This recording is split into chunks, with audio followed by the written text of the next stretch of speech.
Hey guys, welcome back to Sports with Mono and Mono. It's the 26th day of February 2022. That means spring is about a fairway wood away from spring, right? True. So we'll Welcome see back, how it goes. everybody. So Steve, welcome. Thank you. Thank you. So let's jump right into it, and of course we start with our monologue, which is sponsored by Coriano Trucking, Summer Hill, New York, about 4 hours outside of New York City, but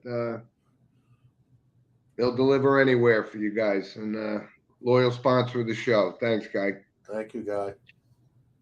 So, Steve, I think the monologue this week is in my court, and just a topic that's I think noteworthy for sure is this whole Saudi Super Golf League and what's going on. And Phil Mickelson comes out like almost like he's relevant, like people want to hear what Phil Mickelson has to say about this.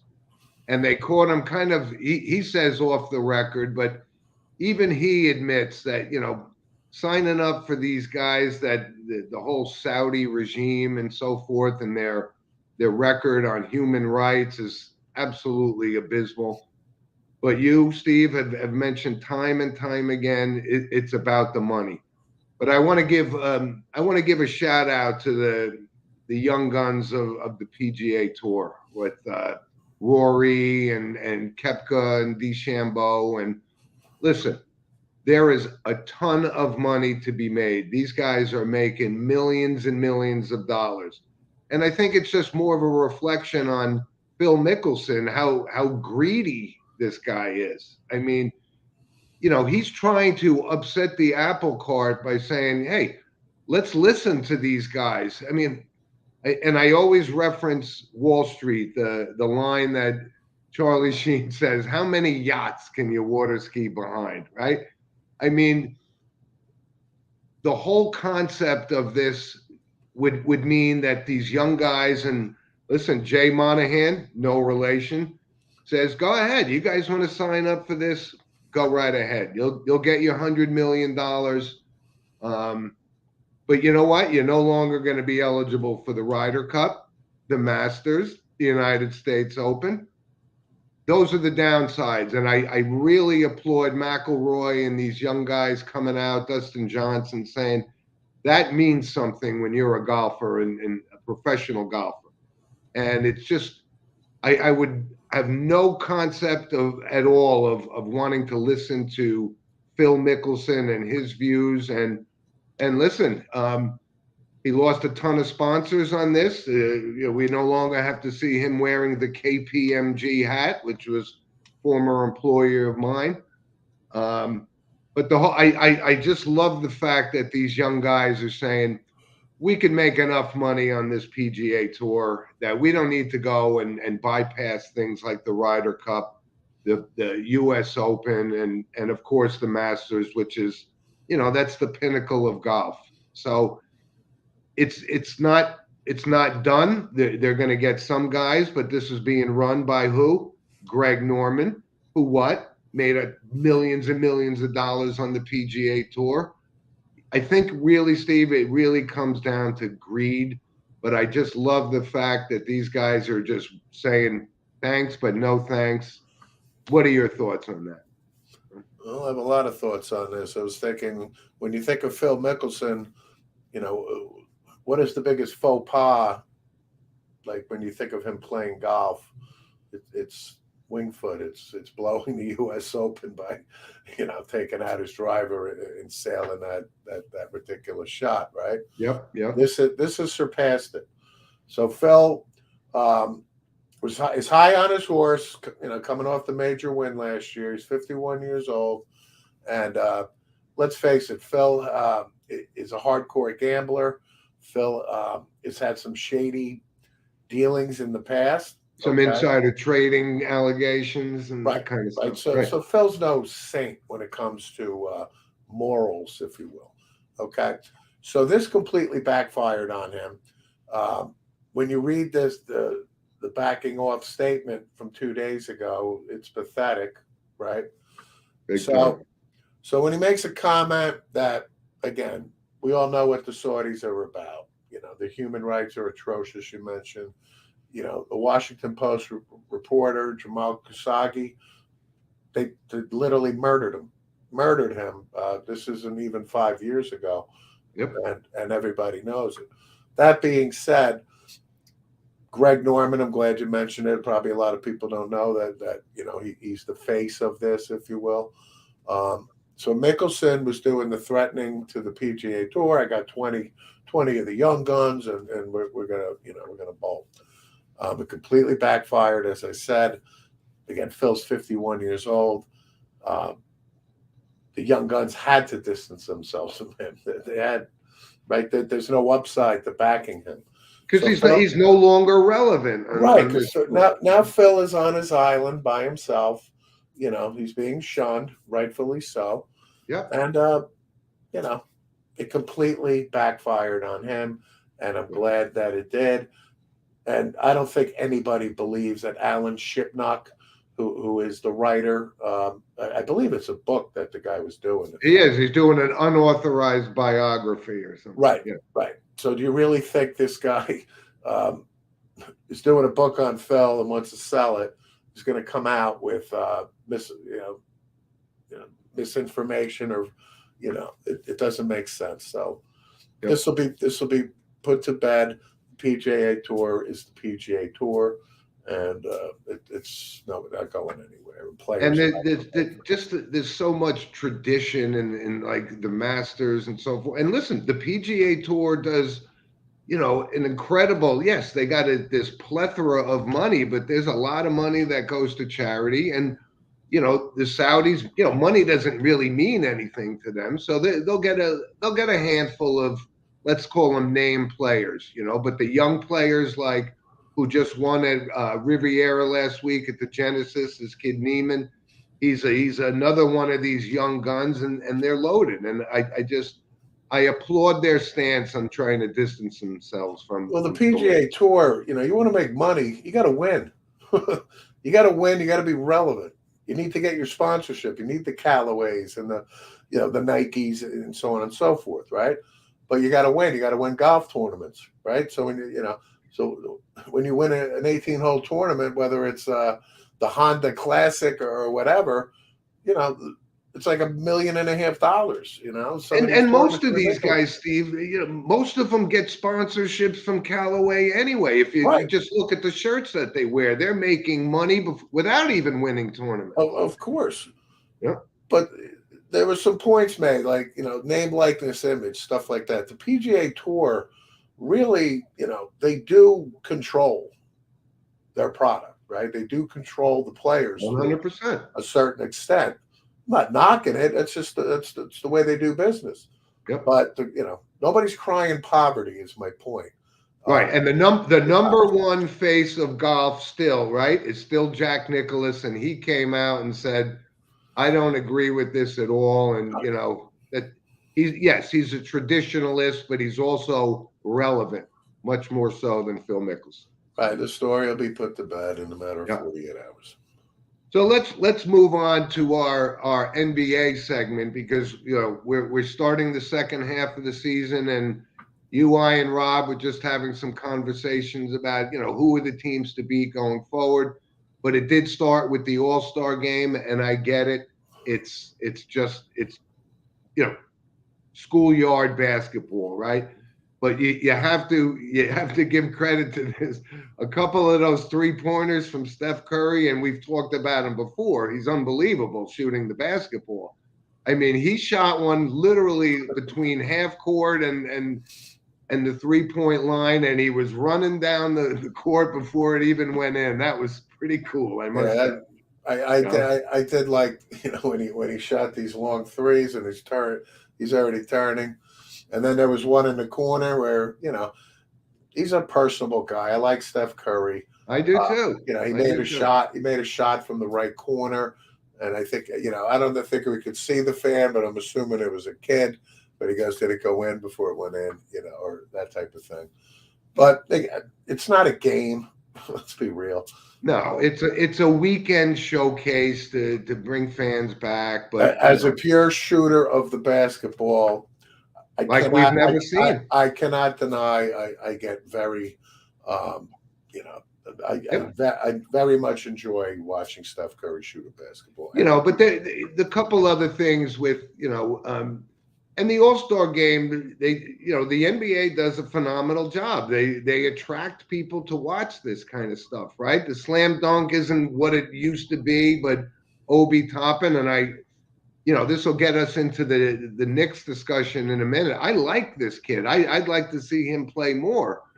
But I thought the most interesting thing about All-Star Weekend was the 75th anniversary team. And, it's a collection of some of the great players that went. But there was one, and I was thinking about it this week, one notable guy that was kind of missing that I thought, and I don't know who you take out and to replace him with, but Tony Parker, when he's the starting point guard for 4 championship teams, and he's not on that list, that to me is a little crazy. Don't you consider that an oversight?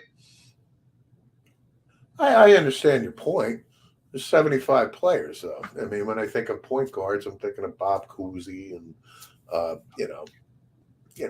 guys like that. But you could probably take Isaiah off a Nate Thomas. Archibald or somebody and put in a Tony Parker who, I don't know. It's just I understand. Listen, Tony Parker. We kind of talked about it last week. Was instrumental. We talked about Ginobili during the Hall of Fame discussion last week on the show. yeah. And Tony Parker was a very good basketball player and instrumental in 4 championships. Nobody disputes that. Yep. However, there's 75 guys. A lot of guys played. I don't have a big issue with that. But listen, I really do think the NBA is as much as we kind of criticize it a lot, they do draw fans. There is an unbelievable amount of young talent in this league, and I think they did a good job. I didn't spend a hell of a lot of time watching it, but they actually do. Adam Silver is absolutely a disciple of David Stern, and they just keep printing the money.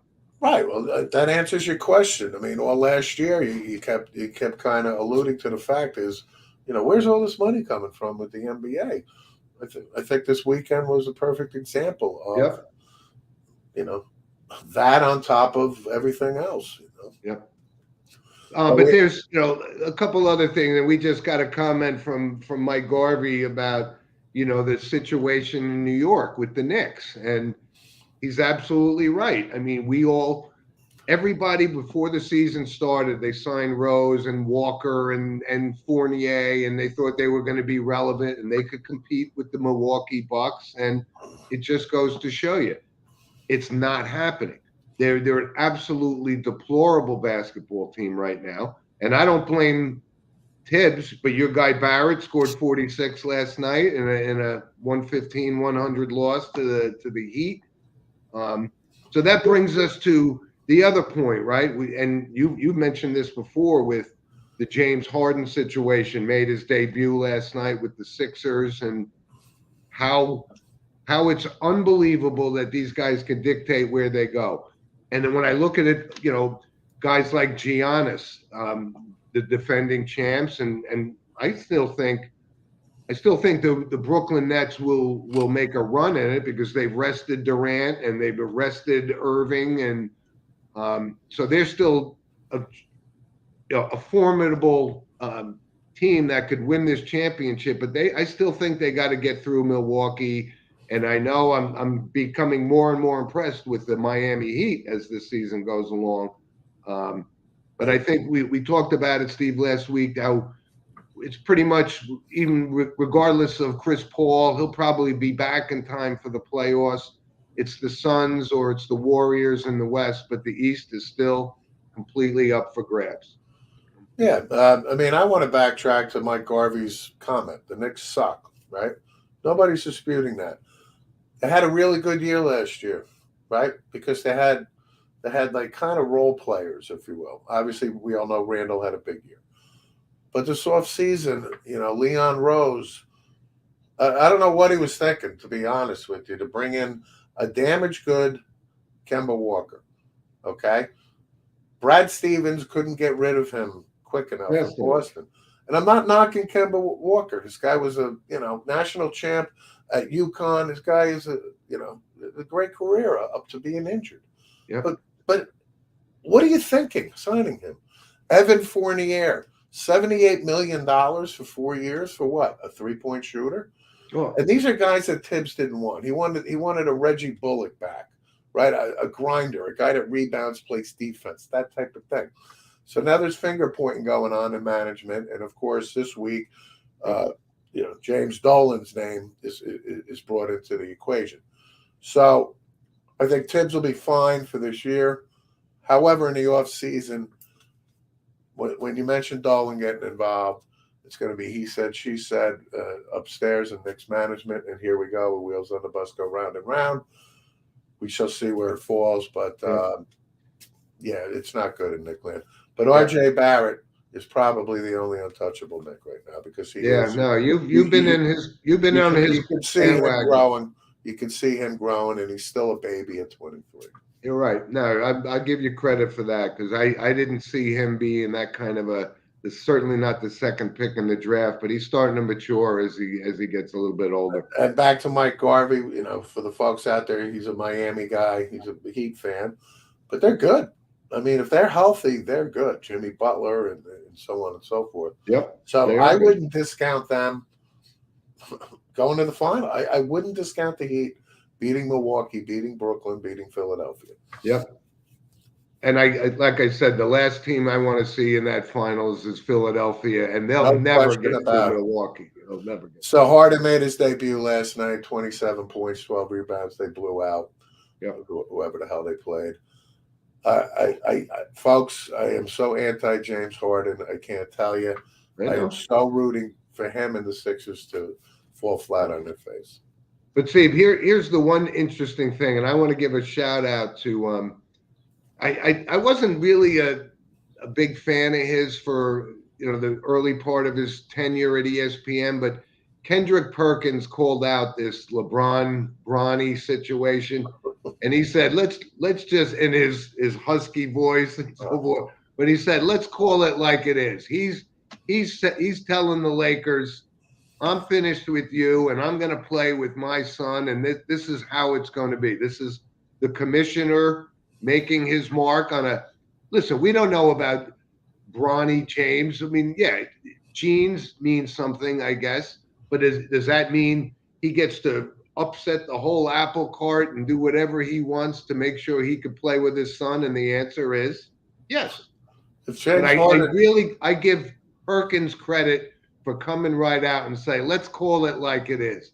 He's telling them this is how it's going to be. And everybody else tap danced around it except Kendrick Perkins, and I give him credit for that. I give him credit too. Yeah. But if James Harden can force his way out of Houston and in less than 2 years, Brooklyn, is anybody going to question LeBron James doing exactly what he wants to do when he wants to do? So when he walks into Rob Pelinka's office and Jeannie Buss, and he's like, bye-bye. Yep. Hey, guys, have a quick point? Yeah, sure. I think it's ridiculous also. It's almost like he's dictating where his son wants to play, and his son isn't that good. So say the embarrassment of him being a second-round draft pick or even drafted at all, he's making himself part of the equation. And Rob, absolutely crazy and stupid. And Rob, it just goes to show that this guy is above and beyond anybody else that's relevant in this league. And you're absolutely right. We don't know how a 17-year-old is going to, mature into a level that his father played at, but he wants this to happen, and it's going to happen. Well, let's be real. He's not going to even approach the level of his father. But I'll give you one sucker team out there that'll buy into this. The New York Knicks. Oh, yeah. Right? So it'll be the first father-son thing, and then they can say, hey, we got LeBron. But guess what? LeBron will be 40, right? I I wouldn't be surprised if this circus it makes makes complete sense from a James Dolan perspective. It keeps the people coming into Madison Square Garden, They're coming whether in they regardless win or don't win. They're coming in regardless. And plus the whole GOAT conversation. Michael Jordan never forced his kids on anybody. Exactly. It's almost like he's forcing his kid on somebody, right? He's 100% forcing his legacy to be carried on by his son. Because he can. Yep. We've said it all along. So, guys, enough with the NBA. Let's move on. And thank God. Oh, yeah. God. Let's touch base. And again, when we move to the NFL, right, we're finally through the season. We have a Super Bowl champ, but right out of the gate, what starts? The whole Aaron Rodgers situation, and but the Aaron Rodgers situation doesn't just affect Aaron Rodgers. It affects Devontae Adams. It dictates the future of an entire franchise. And do I think he's done in Green Bay? Yeah, he's got some kind of a beef with Green Bay altogether. So he's going to go somewhere, but we have to deal with this for 6 more months, and it's almost intolerable to have to deal with it. I flat out said a couple of weeks ago, or less than a month ago, he's going to Denver, in my opinion. He's going to Denver. Makes sense. He's going to Denver. I could see him going to San Francisco, too. That's a possibility. Now, you know what? I wouldn't be surprised if Tom Brady, who is from San Francisco, announces in, I don't know, May, 1-year deal with the San Francisco 49ers. He's going to be too busy starring in movies with Jane Fonda. I understand he's now, making a big movie with Oscar winner Hanoi Jane.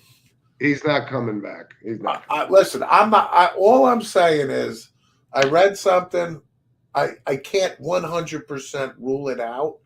I wouldn't be surprised. Yep. But listen, when we're talking about the NFL, I mean, it's almost not even the biggest story, right? Now we know that Troy Aikman is going to become the highest paid, color analyst in the league, and he's going to ESPN to do Monday Night Football or something for $90 million. I almost fell out of my chair when I saw the number. I never thought of really what do these guys actually make? Right? Romo makes $17 million a year, for God's sake. Good for him. But it's wide open. And listen, I mean, it came out today that Sean McVay is going to stay coaching, but he's going to get the same kind of money. They're going to pay Sean Payton that kind of money. I mean, to call a football game, it's absurd. Right. So let me finish my point about the $90 million. And then I just, then I caught my breath and I said, you know what? This is the NFL. Roger Goodell gets paid $63 million a year. They make a lot of money. I don't get it.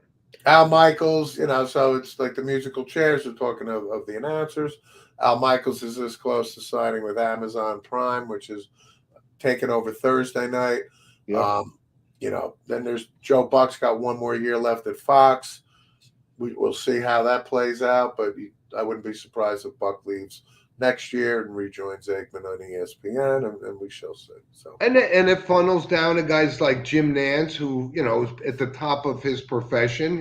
It's driving him crazy. He's making less money calling football games than Tony Romo. I don't think it bothers Jim Nantz at all. As long as Jim Nantz can call the Masters, Jim Nantz is just fine. Jim Nantz lives in Westchester, about 35 minutes from here. Jim Nantz is doing just fine. Yep. But a couple other quick notes with as far as the NFL, and Steve, you mentioned this before, like Eric Bieniemy, he's going back, signed a 1-year deal with the Chiefs. Like, I'm not so sure what's going on there or why this guy doesn't even get a look-see at NFL. But maybe Andy Reid, you talked about this, that they signed Matt Nagy, that he's going to possibly be the heir apparent to Andy Reid. I could see Eric Bieniemy being the heir apparent to Andy Reid. That may be why he's sticking around, because he wants to work with Patrick Mahomes for the next 10 years. Fine. He'll be the offensive. In my opinion, he'll be the offensive coordinator for the next 10 years. Matt Nagy was a head coach. I understand the Bears struggled the last couple of years, but Matt Nagy had 1 year, got him to the playoffs. Yep. Matt Nagy is an Andy Reid disciple.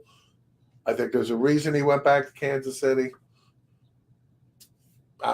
It's just my opinion. When I read Matt Nagy sign with Kansas City, I could foresee him taking over when Andy Reid decides to step down. Whether it's when you look at 3 or 4 years, because Nagy, nobody's going to be calling Nagy in the next 2 years, for a head coaching gig, right? Yeah. They're just not going to do it.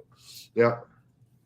But you know what? I mean, I think this guy Bieniemy has earned his stripes. I mean, he's got the number one offense year after year, and we'll see how it plays out. But there's something. You're right. There's something there that's preventing him from landing a head coaching job, and I just don't know what it is. One of our audience members typed in during last week's show, I think there was an alleged sexual assault back in college.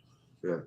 I don't know, if that's the be-all, end-all. I don't know. I don't know if it's a pattern of stuff, maybe. I don't know. I don't know. But the other big news during the week, of course, was Brian Flores getting a gig, right? So, he takes the linebackers, the top defensive position with the Pittsburgh Steelers, which makes sense. I'm not saying Mike Tomlin's looking out for another brother or anything like that, because we have the utmost respect for Mike Tomlin. And to tell you what, from a football coaching perspective, I think we have a lot of respect for Brian Flores, right? From an X's and O's and, instilling toughness in his team. So this lawsuit obviously is not going to, go away anytime soon. But I was happy to hear Flores is going to be coaching, and we shall see what the future holds.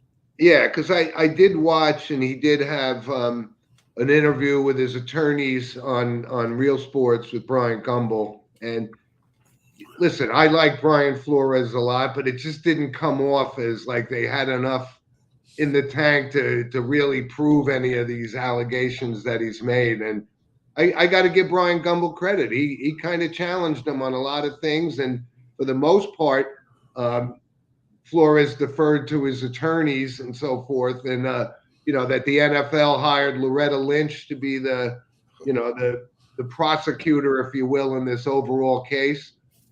It just he didn't come off very well. And Loretta Lynch, who is at the airport, and the former president of the United States, wanted to have a little powwow with Loretta. Yeah. Maybe some influence in the Hillary. That Loretta Lynch? That same one, yeah. But now she's working for the NFL. But if you hadn't seen it, Loretta doesn't care who's signing the check.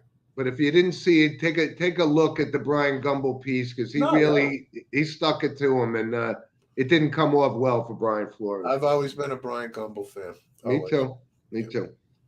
So, Steve, let's real quick touch base on Major League Baseball, and I think obviously the number one story is this the lockout, which I think it's just a formality.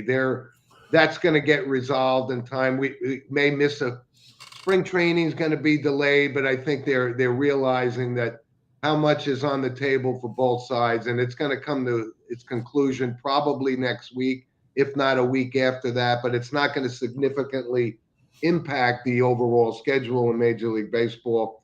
What are your thoughts on that? You see this happening too? I think this is a joke. Really, this is now. I don't know if it's the longest yet, but I know like early last week, it's the second longest strike since '94.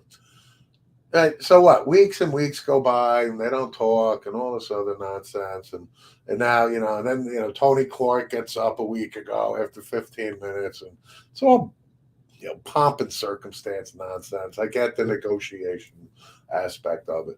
So this weekend, now Manfred's in town, and Monday they got this big meeting, right?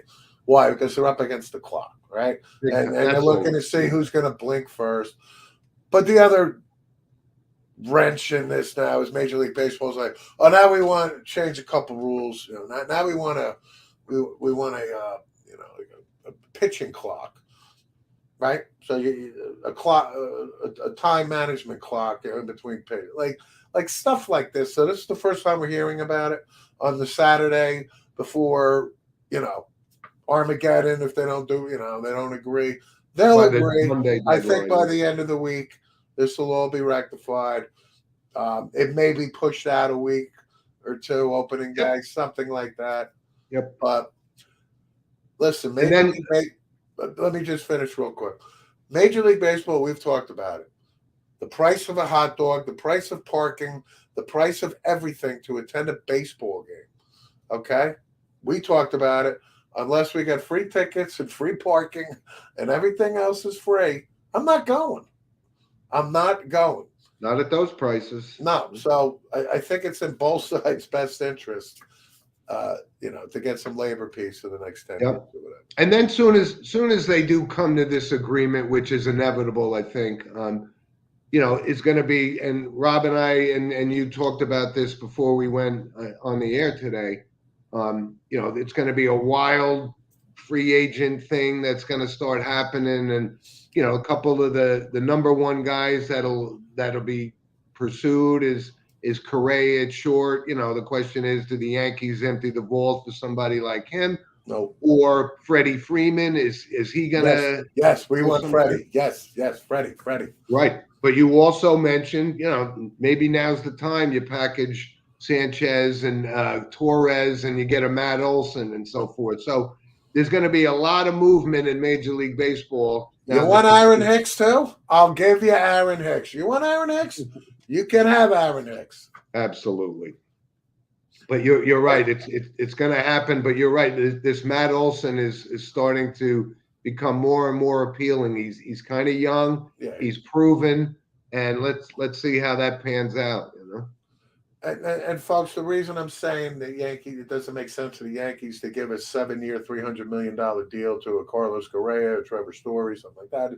We got two kids in the system that are probably 2 years away. There is no economic sense to make a deal like that, in my opinion. This kid's name is Anthony Volpe, who was the Yankees minor league player of the year last year. He's a local kid from Jersey, actually. And Oswald Peralta is the other, shortstop that could be here sooner. But what's the X factor when you bring up guys like that? There's very little patience for Yankee fans to sit around and wait for guys to develop when you can get some proven major leaguers but at an unbelievable rate. And what else comes into play with signing potentially Correa or Freeman? Aaron Judge's numbers, he's up for a big deal. Yeah. But if you pay Freeman or you pay Correa, you got to pay him, and then it throws off the whole balance of finance versus credibility about. And Judge isn't really a proven guy. He's got more potential than you could possibly imagine. But can he stay healthy, or do you empty the vault? So there's so much going on. Listen, there's credible sources out there that saying Freddie Freeman is, this could happen with the Yankees. I'm not saying it's going to happen, but this could happen. And Freddie Freeman's not coming cheap, okay? But if they're going to give out this, big money, it doesn't make sense to do it at shortstop. And to answer your point of the Yankee fans are impatient while, a 23-year-old kid is getting acclimated to shortstop, well, he should just slide right in, because we're paying Giancarlo Stanton to produce. We're paying Aaron Judge to produce. We're going to pay Freddie Freeman if he's here, or Matt Olson or whatever, to produce. Paying this slob Gary Sanchez to produce, and on and on. We're the New York Yankees. Yep. So we're gonna watch this very, very closely. Obviously, that the strike will be resolved soon, or lockout. Yeah. But it's going to be a free agent frenzy, like we talked about. It has to be. Yep. And it's going to happen over these lack of deals. They don't know what they're going to do, right? So, here's one thing. Period of every player getting signed and traded, but here's a team that is laying in wait, and we've talked about it. You watch the Mets. No one's even bringing up the Mets, but Cohen with his unlimited bank account. You watch. I think they're going to try to make a splash. They already did with Scherzer and so forth. But watch watch a Freeman or a Correa or somebody like that kind of marquee name, I think is a high possibility that the Mets make some kind of noise, which is unexpected right now. What did I say when Colin bought the Mets? Yep. So let's, Steve, let's move on real quick. Our Major League Baseball segment, of course, was sponsored by Lynch Toyota of Manchester, Connecticut. And again, for all your Toyota needs, from the sales, service, and everything, it's a A-plus organization, and we thank them for their support. Thanks, Mike. A couple of notes in the NHL, Steve. And this was kind of a surprise. I didn't realize this guy. He's been around for a long time. Corey Perry scored his 400th NHL goal. And I was going, that to me was a surprise. I didn't even think he was in that ballpark. But yeah, I could see that. He's played forever. He actually, a former MVP, won the Hart Trophy, which I didn't realize either. I didn't realize that either. That escaped me, but I'm not surprised. Yeah.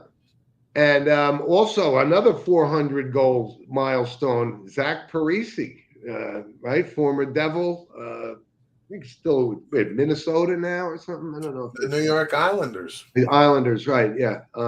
He scored his 400th goal. That's pretty good. Right.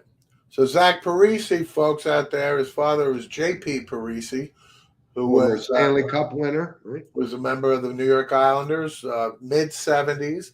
He wasn't there for the full run, but J.P. Parise is an Islander fan favorite, and so yep. Zach Parise, you think Devils, Minnesota Wild, 400. I'm not surprised because he had that 6-7 year stretch where he was scoring 35, 40 goals. And there was also another interesting. Zdeno Chara, believe it or not, still playing. He broke Chris Chelios' record, which I never thought could possibly have been broken. Chelios played until he was 44 years old too. Yeah. But he's the most games played by an NHL defenseman, and he promptly went out and beat the crap out of some guy on the Dallas Stars. Oh, absolutely. You see, age doesn't matter with Chara because he's still 6'8" and he's still. Whatever, 260 or whatever he is. He's going to beat the crap out of anybody, whether he's 40, I know, but I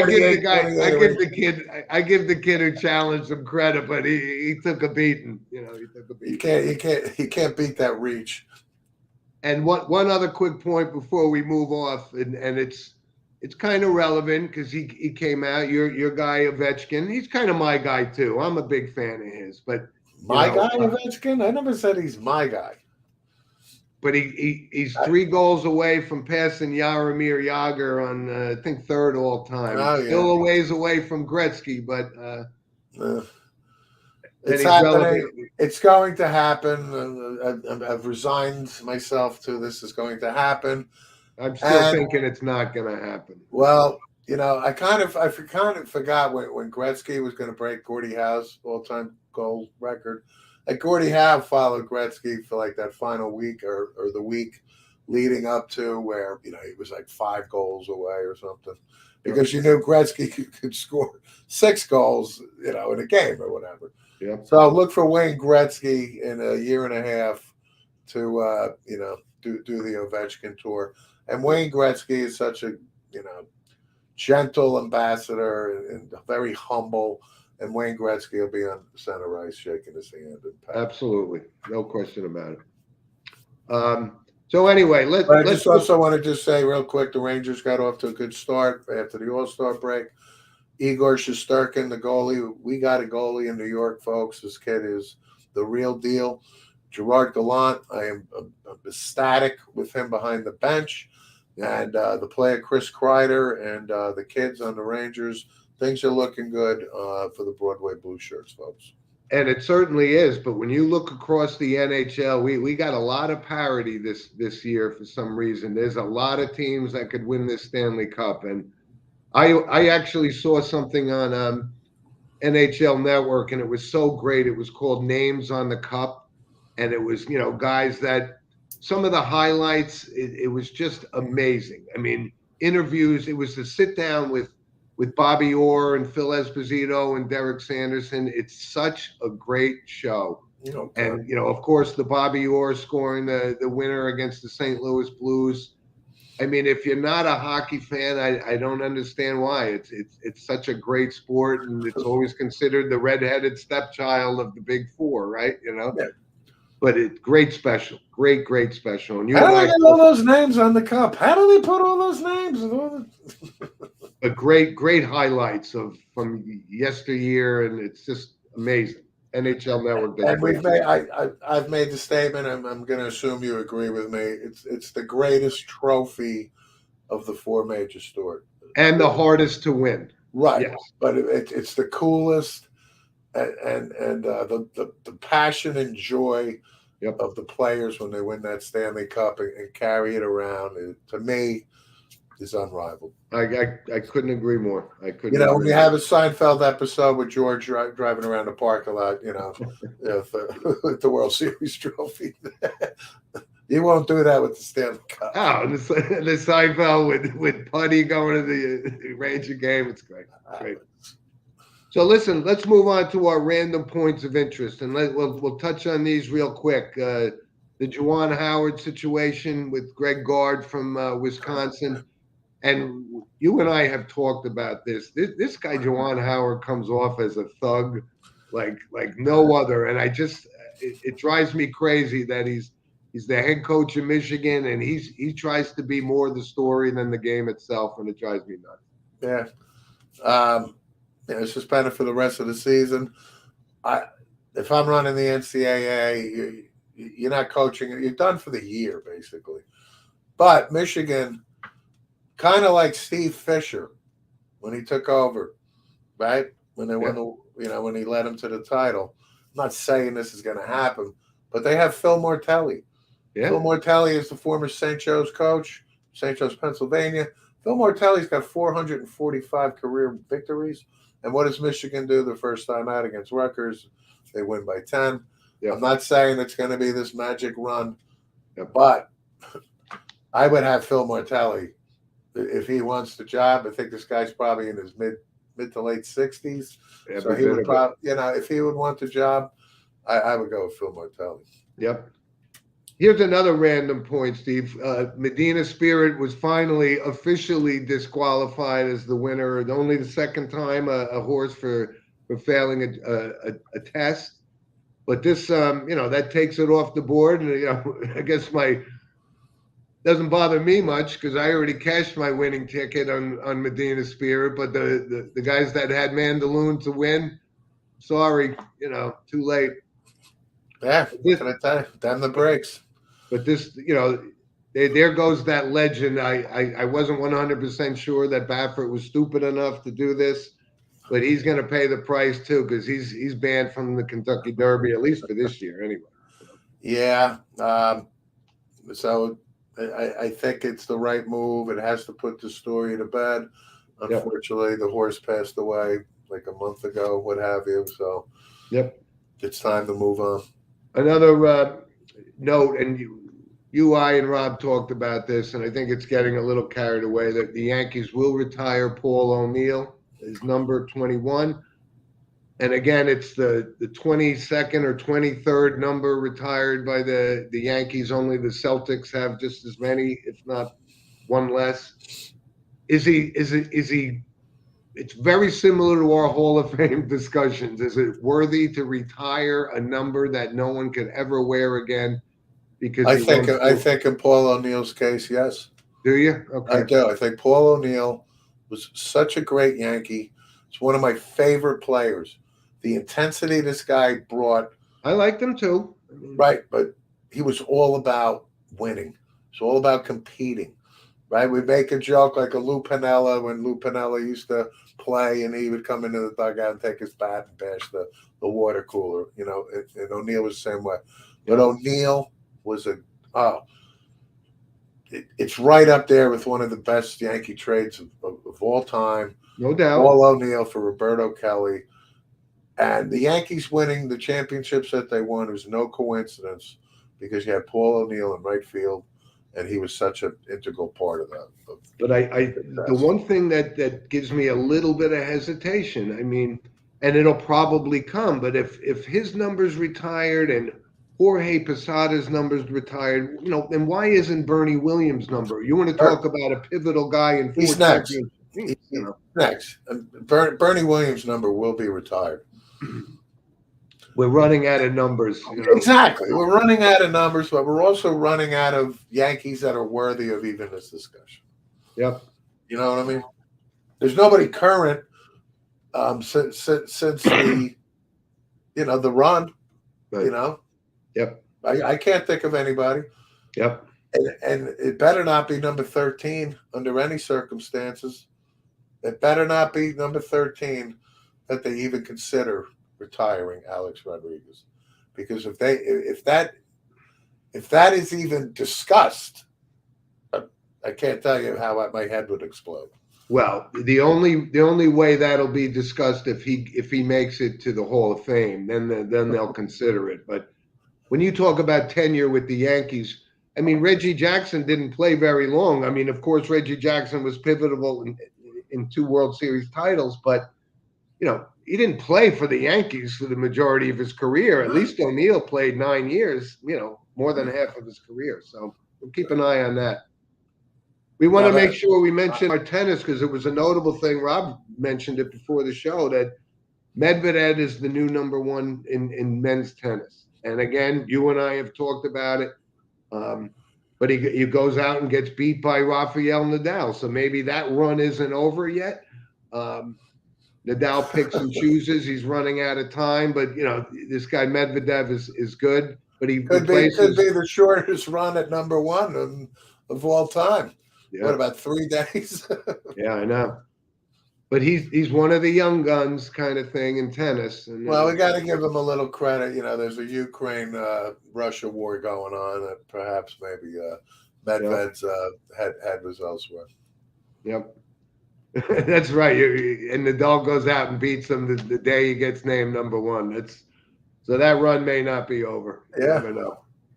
So, Steve, let's unfortunately, there's a couple of notable passings that we want to mention this week. And one of our brothers, Thomas, actually brought it up. I thought this guy was checked out a long time ago, was the big cat, Mel Francis. I knew he was still alive. I didn't know, but he was 95 years old. Yes, he was. Yes, and he wasn't big in physical stature, but he was certainly prominent in the NHL in those days. And for the Rangers especially, this guy is a New York Ranger legend. Yep. He was the steward who took him into the modern era, right? The Rangers won the Stanley Cups and, pre-Mel Francis time. He got him close. He got to the conference finals like 4 years in a row. We lost in the Stanley Cup finals. But Emil, when you think Rangers, you thought of Emil the Cat Francis, especially us growing up. And we caught him towards the tail end of his career because of our age. But 95, great run. Yeah. And, what can you say? Another sports figure, and I actually mentioned this because it came up. I have a friend of ours, Jeff Bolliger, who's a Washington Commanders fan. Charlie Taylor passed away. Yes. And when we talked about whether or not Big Pop, he's a Boston guy, but Charlie Taylor, I said, now that's a Hall of Famer, and I had no problem with that. He was 80 years old, but that's a Hall of Fame. Yeah. Well, Charlie Taylor was a great Washington Redskin, number 42. Actually, my 2 buddies, Ted and Anthony, texted me a couple days ago. They sent me a picture of Charlie Taylor just catching like an out pattern facing the sideline. But you see in the white Redskin jersey with the yellow pants and the red helmet, but you saw 42 featured prominently.